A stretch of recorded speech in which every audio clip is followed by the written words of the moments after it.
तो आपने देखा कि इस hello students, how are you? Very good. आपने देखा कि इस न्यूमेरिकल के माध्यम से हमने आपको स्टैटिक फ्रिक्शन को सेल्फ एडजस्टिंग क्यों कहते हैं ये एक्सप्लेन किया, मैक्सिमम लिमिटिंग फ्रिक्शन क्या है ये एक्सप्लेन किया, ये डिफरेंट कॉन्सेप्ट आपकी एक्सप्लेन हो गई। अब आइए हम इंक्लाइन प्लेन की थोड़ा बात कर लें, ये भी इम्पोर्टेंट है आपके लिए। हालांकि हम डिस्कस कर चुके हैं एंगल ऑफ रिपोज में, लेकिन फिर एक बार डिस्कस कर लें। देखिए ये कोई एक इंक्लाइन प्लेन है और इस पर यम मास का एक ब्लॉक रखा हुआ है। ये एक इंक्लाइन प्लेन है, इस पर यम मास का एक ब्लॉक रखा हुआ है और इस ब्लॉक पर अब इस ब्लॉक का जो mg होगा वो आपका वर्टिकल डाउनवर्ड ऐड करेगा। इस ब्लॉक का जो mg होगा वो वर्टिकल डाउनवर्ड ऐड करेगा। ये एंगल थीटा है तो ये एंगल थीटा होगा। अब आप अगर हम mg को रिजॉल्व करें तो ये आ जाएगा mg cos थीटा, ये आ जाएगा mg sin थीटा, ये आएगा नॉर्मल रिएक्शन, ये आएगा फ्रिक्शन फोर्स। यहाँ पर normal reaction force mg sin theta को बैलेंस करेगा और mg sin theta normal reaction force mg cos theta को बैलेंस करेगा। mg sin theta pulling force होगा जो इसको डाउनवर्ड पुल करेगा। mg sin theta pulling force होगा जो इस बॉडी को नीचे की ओर पुल करेगा। अब हमें देखना है कि सब में रिलेशन क्या है। mg sin थीटा डाउनवर्ड पुल करेगा तो फ्रिक्शन फोर्स इधर एक्ट करेगा। अब जब तक mg sin थीटा की वैल्यू यहाँ लिमिटिंग फ्रिक्शन से कम रहेगी तब तक तो ये ब्लॉक नहीं चलेगा, लेकिन जब mg sin थीटा की वैल्यू इस लिमिटिंग फ्रिक्शन से ग्रेटर हो जाएगी तो ये ब्लॉक नीचे चलना शुरू कर देगा। क्या करेगा? नीचे चलना शुरू कर देगा। अब एक बात और देखिए, जैसे जैसे हम थीटा इंक्रीज करते हैं वैसे वैसे साइन थीटा की वैल्यू इंक्रीज होती है और कास थीटा की वैल्यू डिक्रीज होती है। जैसे जैसे हम थीटा इंक्रीज करते हैं वैसे वैसे साइन थीटा की वैल्यू इंक्रीज होती है और कास थीटा की वैल्यू जो है वो क्या होती है? डिक्रीज होती है। तो आइए हम देखें, जैसे जैसे आप साइन थीटा की अगर हम बात कर लें, यहाँ थीटा 30 डिग्री, आपका 45 डिग्री, 60 डिग्री, 90 डिग्री। अब यहाँ पर साइन थीटा और कास थीटा, देखिए साइन 30 डिग्री की वैल्यू 0.5 होती है 1/2, साइन 45 वैल्यू 0.7 होती है, साइन 60 की वैल्यू √3/2 करेंगे तो ये 0.8 लगभग आ जाएगा, साइन 91 होता है। अब कास 30 जो है ये आपका 0.8 होता है, कास 45 0.7 होता है, कास 60 आपका √2 होता है, कास 90 0 होता है। तो देखिए जैसे जैसे आप थीटा की वैल्यू इंक्रीज करेंगे, जैसे जैसे थीटा की वैल्यू हम बढ़ाते हैं वैसे वैसे साइन थीटा की वैल्यू इंक्रीज होती है, लेकिन कास थीटा की वैल्यू क्या होती है? डिक्रीज होती है। जैसे जैसे हम थीटा इंक्रीज करते जाते हैं वैसे वैसे साइन थीटा इंक्रीज होता जाता है, लेकिन कास थीटा जो है वो हमारा डिक्रीज होता जाता है। ये देखिए, ये आपका साइन थीटा है, ये थीटा की वैल्यू है, ये आपका कास थीटा है और ये आपके डिफरेंट वैल्यूज हैं। ये साइन,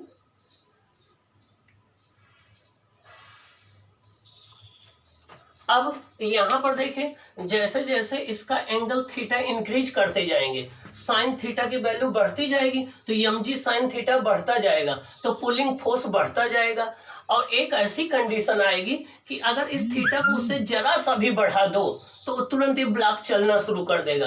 उसी एंगल को हम एंगल ऑफ रिपोज कहते हैं। क्या कहते हैं? एंगल ऑफ रिपोज कहते हैं।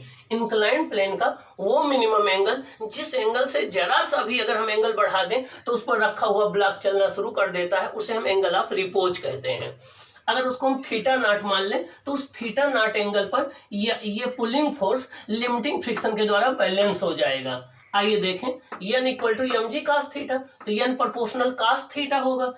FL equal to mu mg होता है लिमिटिंग फ्रिक्शन, ये हो जाएगा। FL प्रोपोर्शनल cos थीटा होगा। Pulling force mg sin theta है, यह प्रोपोर्शनल sin थीटा होगा। म्यू लेस देन का 1 है, म्यू की वैल्यू जनरली लेस देन 1 होती है। कोफिशिएंट ऑफ फ्रिक्शन की वैल्यू जनरली 1 से कम होती है, तो FL की वैल्यू 1 से कम होगी। अब आइए हम ग्राफ प्लॉट करते हैं थीटा के बीच में और नॉर्मल रिएक्शन के बीच में, अप्लाइड फोर्स के बीच में, फ्रिक्शन के बीच में। देखिए थीटा 0 से 90 लिया है, यहाँ पर अगर थीटा 0 डिग्री ले लेंगे, यहाँ थीटा 0 ले लेंगे, कास 0 1 होता है। देखिए कास 0 1 होता है, कास 0 देखिए, कास 0 जो है कास 0 1 होता है, थीटा 0 cos 0 डिग्री 1 होता है, sin 0 डिग्री 0 होता है। तो अब अगर हम थीटा 0 डिग्री ले लेंगे, यहाँ पर 0 डिग्री होगा तो यहाँ पर cos 0 1 हो जाएगा, n equal to m g क्या आ जाएगा, देखिए n equal to m g आ गया, ये नॉर्मल रिएक्शन है। और जैसे जैसे थीटा बढ़ता जाएगा, जब थीटा 90 हो जाएगा तो n equal to m g cos 90 0 हो जाएगा। तो देखिए नॉर्मल रिएक्शन फोर्स ये डिक्रीज हो रहा है, पहले ये मैक्सिमम था 90 डिग्री पर पहुंच करके 0 हो गया। अब हम बात करें फ्रिक्शन, लिमिटिंग फ्रिक्शन, ये भी cos थीटा पर डिपेंड कर रहा। तो ये देखिए म्यू एम जी, ये लिमिटिंग फ्रिक्शन है, ये चेंज हो रहा है, ये थीटा इक्वल टू 0 पर ये म्यू एम जी था, यहाँ पर 0 हो गया। और म्यू एम जी की वैल्यू एम जी से कम होगी, क्योंकि म्यू की वैल्यू जनरली 1 से कम होती है, इसीलिए यहाँ से ग्राफ शुरू हुआ है। अब देखिए पुलिंग फोर्स आपका है, पुलिंग फोर्स है m g sine theta. Sine theta अगर आप यहाँ थीटा 0 रखोगे तो साइन 0 आएगा, तो एफ इक्वल टू 0 आएगा। ये साइन थीटा का ग्राफ है। देखिए जहां पर ये दोनों एक दूसरे को इंटरसेक्ट कर रहे हैं वो लिमिटिंग फ्रिक्शन होगा। क्या होगा? Limiting friction. Theta equal to theta nought पर जो पुलिंग फोर्स की वैल्यू होगी वो लिमिटिंग फ्रिक्शन के बराबर हो जाएगी, और उस केस में जो है उससे जरा सा भी एंगल बढ़ा दोगे ब्लॉक चलना शुरू कर देगा। अब आइए देखें कि हम जो है वो एक्सेलरेशन कैसे निकालते हैं। Acceleration a equal to f minus f l upon m. F किधर लगेगा? ये पुलिंग फोर्स हो जाएगा। फ्रिक्शन किधर लगेगा? अपोजिट डायरेक्शन में। तो हो जाएगा, ये हो जाएगा आपका एफ कितना है? एम जी साइन थीटा, और आपका एफ एल कितना है? Mu m g cos theta upon m. तो आ जाएगा g sine theta minus mu cos theta. तो एक्सेलरेशन आ जाएगा a equal to g sine theta minus mu cos theta. तो किसी इंक्लाइंड प्लेन पर, किसी रफ इंक्लाइंड प्लेन पर अगर कोई ब्लॉक रखा होता है, अगर किसी रफ इंक्लाइंड प्लेन पर कोई ब्लॉक रखा होता है तो उसका डाउनवर्ड जो एक्सेलरेशन होता है वो a equal to g sine theta minus mu cos theta होता है। A equal to g sine theta minus mu cos theta होता है, ये उसका एक्सेलरेशन होता है। क्या होता है? एक्सेलरेशन होता है। तो जब भी कोई, ये इंपॉर्टेंट है, जब भी कोई ब्लॉक एक रफ इंक्लाइंड प्लेन पर रखा होता है तो उसका acceleration a equal to g sine theta minus mu cos theta होता है।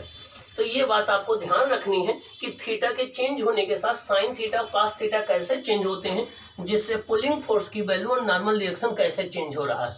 ओके, अब हम इस पर बेस्ड न्यूमेरिकल करेंगे जिससे आपकी कॉन्सेप्ट क्लियर हो जाए, फिर हम आ जाएंगे नेक्स्ट चैप्टर पर। ओके।